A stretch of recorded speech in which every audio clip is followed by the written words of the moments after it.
Okay, so polar coordinates are one of the two coordinate systems that we're going to talk a lot about in this course. So far, you're used to Cartesian coordinates.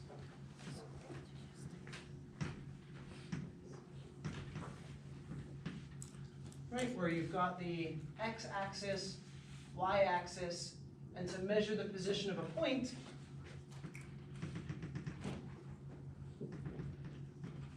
you specify a pair of numbers.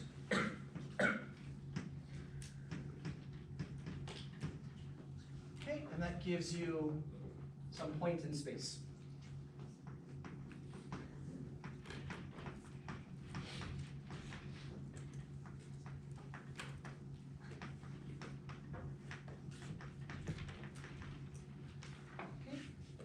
These Cartesian coordinates were invented by René Descartes.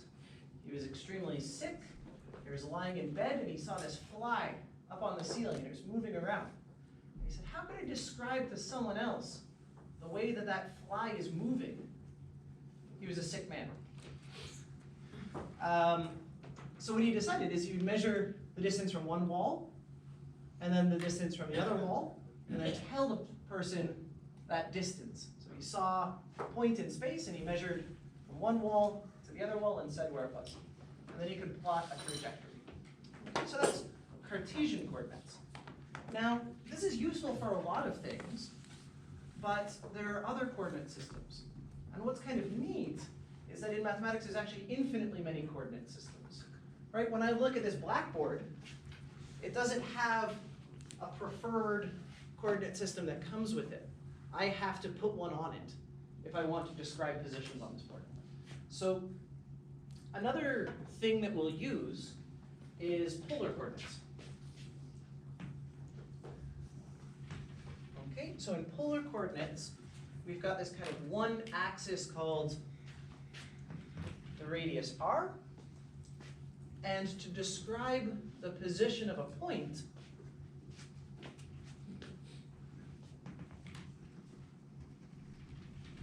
what I'll tell you is the radius to that point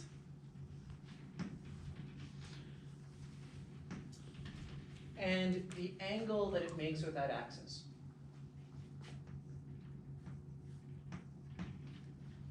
Okay, so this will be the point r theta. You're like, why on earth would you do this? The first place where this was really widely applied was in radar. So you'd have this beam that would sweep out and would detect the positions of objects. So at each point in time, you'd know the angle that the satellite dish was forming, and you would know how long it took the signal to bounce back, so you could tell the distance to objects this way, anywhere where they were in space. So you'd say, bing, there's an object here. You can measure how long it took your signal to come out and back. That tells you the position of the object. Okay. When I was getting ready for this lecture, though, I wanted a better use case of this. And right now, the use case of this is for 3D scanners. So most 3D scanners, they have a little kind of turntable or like a circular wheel, and it rotates. And then there's a laser that measures the distance of the object. Okay, so those are what are called polar coordinates.